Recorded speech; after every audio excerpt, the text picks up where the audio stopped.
It was the festival of spring. वह बसंत का त्योहार था। From the wintry shades of narrow lanes and alleys emerged a gaily clad humanity. शानदार कपड़ों में सुसज्जित व प्रसन्न मानवता सर्दी की तंग तथा संकीर्ण गलियों की छाया से निकल कर बाहर आ रहे थे। Some walked, कुछ पैदल चल रहे थे, some rode on horses, कुछ घोड़े पर सवार थे, others sat, अन्य बैठे थे, being carried in bamboo and bullock carts. जिन्हें बांस की छकड़ों और बैलगाड़ियों पर ले जाया जा रहा था। One little boy ran between his father's legs. जीवन और हंसी से हमारा एक छोटा बच्चा अपने पिता की टांगों के बीच से दौड़ा। Come child, come, called his parents. आओ बच्चा आओ, उसके माता पिता ने पुकारा। As he left behind, fascinated by the toys in the shop that lined the way. जब वह रास्ते से आने वाली दुकानों पर रखे खिलौने से आकर्षित होकर पीछे आ गया। He hurried towards his parents, his feet obedient to their call, his eyes still lingering on the receding toys. वह जल्दी से अपने माता पिता की तरफ दौड़ा। उसकी कदम उनके बुलावे के प्रति आज्ञाकारी थे। उसकी आंखों अभी भी अपने पीछे ओझल हो रहे खिलौने पर टिकी हुई थी। As he come to where they had stopped to wait for him, he could not suppress the desire of his heart, even though he well knew the old cold stare of his refusal in their eyes.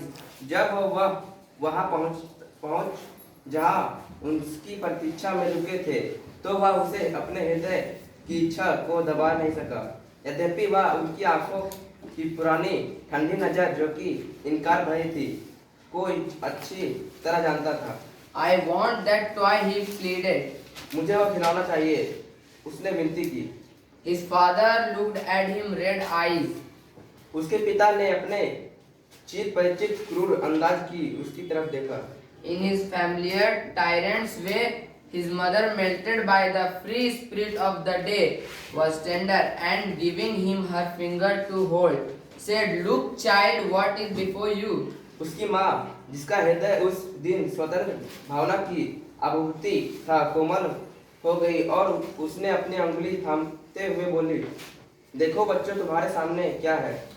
It was a flowering mustard field, pale like melting gold as it swept across miles and miles of even land. वह पिघलते हुए पीले सोने की भांति फूलों का पीला सरसों का खेत था। यह मीलों तक समतल भूमि पर फैला हुआ था। A group of dragonflies were bustling about on their gaudy purple wings, intercepting the flight of a lone black bee or butterfly in search of sweetness from the flowers. चिउरा मक्खियों का एक झुंड अपने चमकीले बैगनी पंखों पर हलचल कर रहा था। किसी अकेली काली मक्खी या तितली जो फूल में शहद की तलाश में आई थी।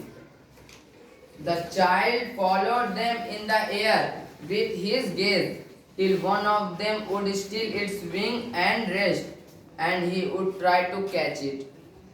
बच्चे ने अपनी नजर से हवा में उनका पीछा किया जब तक कि उसमें से एक पंखों को शांत करके आराम से बैठ नहीं जाती। फिर वह उसे पकड़ने का प्रयास करता।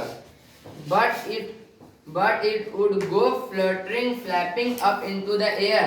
When he had almost caught it in his hands, then his mother gave a cautionary call, "Come, child, come, come on the footpath." परंतु जब उसने अपने हाथों से पकड़ने वाला ही होता, वह पंख फड़फड़ाकर हवा में उड़ जाती। तब उसकी माँ ने सावधान करने वाली आवाज लगाई, आओ बच्चों आओ, पगडंडी के ऊपर आ जाओ।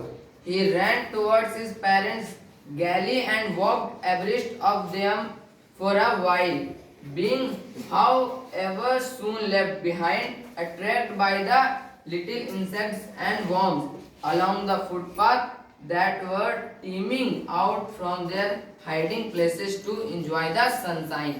वह प्रसन्नता से अपने माता पिता की तरफ भागा और कुछ देर तक उसके साथ साथ चला, परंतु शीघ्र ही दोबारा पीछे आ गया, क्योंकि वह धूप में आनंद लेने के लिए अपने छिपने के स्थान निकलने में छोटे कीट और जंतुओं से आकर्षित हो गया था। Come, child, come, his parents called from the shade of a grove where they had seated themselves on the edge of a wall. He ran towards them. आओ बच्चों आओ, उसके माता ने वृक्षों के झुंड की छाया में पुकारा, जहाँ उन्होंने अपने आप को कुएं के कोनों पर विराजमान कर रहा था। वह उनकी तरफ दौड़ा।